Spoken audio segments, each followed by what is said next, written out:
Minister hospital Multan के अंदर dialysis ward के अंदर अब डायलिसिस नहीं हो रहे और मरीज इंतहाई शदीद मुश्किलात का शिकार है। 4 घंटे भी अगर डिले हो जाए तो हम लोग मौत की तरफ ही धकेले जाते हैं और एक दिन तो हम गुजार ही नहीं सकते। हमारा तो सांस लेना मुश्किल हो जाता है। हफ्ते में 3 बार हमारे डायलिसिस होते हैं। हमारा यूरिन जो पास नहीं होता है तो हमने वो प्रोसीजर डायलिसिस के जरिए करवाना होता है। मैं खुद कैंसर की मरीज हूँ। मैं अपना इलाज छोड़ के अपनी बच्ची के पीछे लगती हूँ तो लेकिन इसका भी इलाज मुकम्मल नहीं होता। जब मिनिस्टर से कुछ मिलता नहीं है, प्राइवेट हम अफोर्डिंग नहीं कर सकते। ये पानी जो कि जिंदगी बचाता है और ये इन लोगों के लिए मौत का समा है। ये जब जितना ज्यादा पिएंगे पानी को उतना ज्यादा ये मौत के करीब चले जाएंगे। ये इसकी सीवीपी लाइन है, इसके टांके टूटे हुए हैं। प्राइवेट जाते हैं वो कहते हैं जी टांके ले क्या हो, 600 रुपए का एक टांका है। मैं अफोर्डिंग नहीं कर सकती। अब ये नाली है, ये भी इसने भी जवाब दे दिया है। खुदारा कोई तरस खाओ, हमारे गरीब मरीजों के ऊपर तरस खाओ, खुदारा तरस खाओ। तो ये तो जाहिर बात है, सीधी सीधी मौत है। हमें ब्रेन हैमरेज भी हो सकता है, हार्ट अटैक भी हो सकता है और सांस का मसला तो फर्स्ट ऑफ ऑल है। जी नाज़रीन, मिनिस्टर हॉस्पिटल मुल्तान के अंदर डायलिसिस वार्ड के अंदर अब डायलिसिस नहीं हो रहे और मरीज इंतहाई शदीद मुश्किलात का शिकार है। यहाँ पे सारे मरीज इकट्ठे हैं। हम इनसे बात करने की कोशिश करते हैं। मैडम बताइएगा क्या मसला है, क्या प्रॉब्लम है, क्यों नहीं डायलिसिस कर रहे? यहाँ पर सामान हमें मुयसर नहीं है। डायलिसिस का सामान तकरीबन 4 से 5 हज़ार रुपये का आ रहा है जो हमें 2 हफ्ते से मुयसर नहीं है। इसके अलावा एपोकाइन इंजेक्शन था जो बहुत ज़रूरी है हमारे लिए, जो ब्लड की कमी को पूरा करता है, वो तकरीबन 2 माह से नहीं आ रहा है। ठीक है, हम इन लोगों को कह चुके हैं, अपने एडमिन वगैरह को हमने पहले कहा है, अपने प्रोफेसर्स को कहा है, कोई लाए अमल नहीं नज़र आया हमें। उसके बाद अब हम MS ऑफिस गए हैं तो उन्होंने हमें टाल मटोल करते रहे हैं कि ये MS यहाँ है ही नहीं, वो मीटिंग में है। जब हमने कहा है कि हम रोड पर जा रहे हैं उस वक्त MS साहब फिर हमें टाल मटोल करने के लिए खुद आ गए हैं कि जी सामान आ गया, जबकि हमने दोनों यूनिट्स, ओल्ड डायलिसिस यूनिट और न्यू डायलिसिस यूनिट, दोनों में पता किया है, दोनों में सामान नहीं था और इसी वजह से हमारे डायलिसिस नहीं हो रहे। मशीनें भी ख़राब हैं और सामान भी मुयसर नहीं। अगर डायलिसिस आपका रुक जाए, नहीं हो तो कितना नुकसान हो सकता है, क्या इसका असर हो सकता है? हम मौत की तरफ ज़्यादा तेज़ी से जाएंगे। ज़ाहिरी बात है, हमारा तो सांस लेना मुश्किल हो जाता है। हफ्ते में 3 बार हमारे डायलिसिस होते हैं। हमारा यूरिन जो पास नहीं होता है तो हमने वो प्रोसीजर डायलिसिस के ज़रिए करवाना होता है। तो ये तो ज़ाहिरी बात है, सीधी सीधी मौत है। हमें ब्रेन हैमरेज भी हो सकता है, हार्ट अटैक भी हो सकता है और सांस का मसला तो फर्स्ट ऑफ ऑल है। जी मैडम, आप बताइएगा डायलिसिस रोक के कितना ज़्यादा मुश्किलात का शिकार हुई हैं? 4 घंटे भी अगर डिले हो जाए तो हम लोग मौत की तरफ ही धकेले जाते हैं और एक दिन तो हम गुजार ही नहीं सकते। और अब कंडीशन ऐसी हुई है कि सामान की इतनी शॉर्टेज है कि गरीब मरीज डायलिसिस छोड़ रहे हैं कि हम पैसे कहाँ से लाएं, मांग के भी हम थक गए। तो ये बहुत मुश्किल है। काइंडली इसके लिए तवज्जो दी जाए। दूसरा, एपोकाइन इंजेक्शन जो हर डायलिसिस पेशेंट के लिए पूरे मुल्क में कहीं भी या बाहर से मुल्क में भी वो लाजमी मरीज को हर डायलिसिस के बाद लगता है और वो अब नहीं प्रोवाइड किया जा रहा 2 महीने से, जिसकी वजह से HB कम होने की वजह से फिस्टुला जो है जिससे हमारे डायलिसिस होते हैं वो लोगों के ब्लॉक हो रहे हैं, बंद हो रहे हैं और बहुत सारे मसले मसाइल हो रहे हैं। सांस का मसला हो रहा है। बात करते हुए भी आप महसूस करेंगे मेरा सांस फूल रहा है अभी। तो ये वाले मसले मसाइल हमें पेश आ रहे हैं। एक दिन भी हम डिले नहीं कर सकते डायलिसिस को, क्योंकि हमें यूरिन पास नहीं होता। डायलिसिस मशीन हमारे लिए यूरिन पास ही कर रही है वो हमारा। मैडम आप बताइएगा जो प्राइवेट जो डायलिसिस हो रहे हैं कितने ज़्यादा महंगे हैं और ये सरकारी होते थे तो कितना फ़र्क है, अब कैसे नहीं बेयर कर सकते? सर, प्राइवेट डायलिसिस जो है 77,000 का होता है और ये जो है सरकारी में इधर आन के हमें बहुत तंगी हो रही है। ना सामान मिलता है ना कुछ। ये मेरी बच्ची है, 2 साल से हम आ रहे हैं। इसका एपोकाइन ना आने की वजह से इसका फेस्टुला बंद होता है। आए दिन 40,000 रुपये का मैं फेस्टुला बनवाती हूँ। मैं खुद घरों में काम करती हूँ, मेरी रोज़गार नहीं है। मैं खुद कैंसर की मरीज़ हूँ। मैं अपना इलाज छोड़ के अपनी बच्ची के पीछे लगती हूँ तो लेकिन इसका भी इलाज मुकम्मल नहीं होता। जब मिनिस्टर से कुछ मिलता नहीं है, प्राइवेट हम अफोर्डिंग नहीं कर सकते। मैं घरों वाले काम वालों से मांगती हूँ, रोज़ कोई नहीं देता। बच्ची का डायलिसिस नहीं करवाती तो बच्ची मौत के घाट में जाती है। तो लिहाजा मेहरबानी की जाए, वज़ीर आला पंजाब से दरख्वास्त यही है कि हमारी परेशानी का हल निकालें, हमारी मजबूरियाँ दूर करें।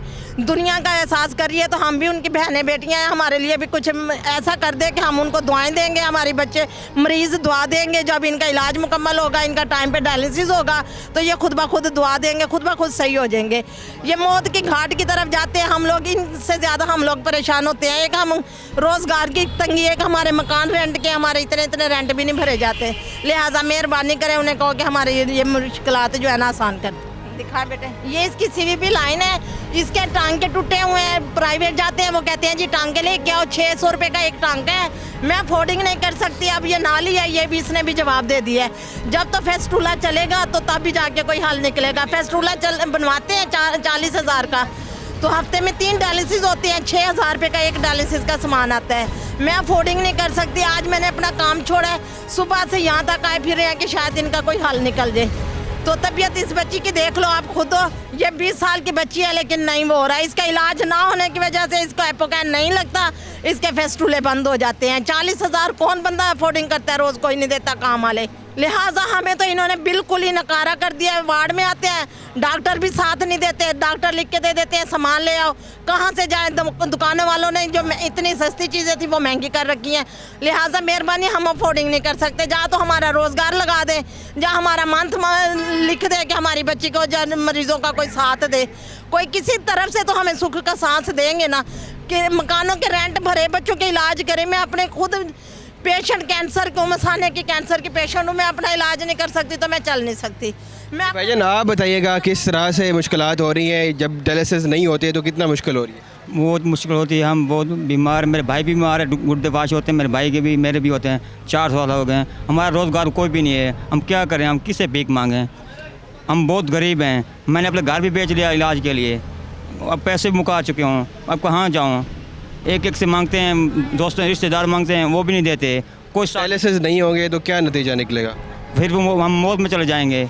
हमारा सांस औखा हो जाता है, हम क्या करें? हम कुछ नहीं कर सकते। पानी भर जाता है, ये देखो हम पूरी बोतल नहीं पी सकते, एक घूंटी पीते हैं, डर लगता है हम कहीं मार ना जाएँ। ये पानी ज़्यादा पेट पड़ जाता है, हम क्या कर सकते हैं? हम मरीज नवाज को ये कह सकते हैं हमारे अफोर्ड करे। जी नाज़रीन, आप देख सकते हैं ये पानी जो कि ज़िंदगी बचाता है और ये इन लोगों के लिए मौत का समा है। ये जब जितना ज़्यादा पिएंगे पानी को उतना ज़्यादा ये मौत के करीब चले जाएंगे अगर ये इनका इलाज नहीं किया जाएगा। भाईजान आप बताइएगा किस तरह से मुश्किलात हैं आपकी, डायलिसिस नहीं हो रहे? सर ये डायलिसिस का सामान हमारा छाट हुआ है। हम तो मजदूर आदमी, 3 बच्चे हैं, 2 अम्मियाँ बीवी हैं, कमाने का कोई ज़रिया नहीं है।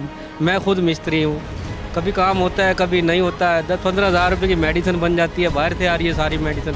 हॉस्पिटल में कोई मेडिसिन नहीं है, डायलिसिस का सामान नहीं है, मेडिसिन तो अलग रह गई, डायलिसिस का सामान भी नहीं है, इंजेक्शन नहीं है। तो मेहरबानी करें, हमारे हाल पे कोई रहम करें। हम नहीं बर्दाश्त कर सकते, हमारे पास इतना पैसा नहीं है कि हम कहाँ से करें। हमारा यकम से लेके 10 तक इतना अखराजात होता है घर का।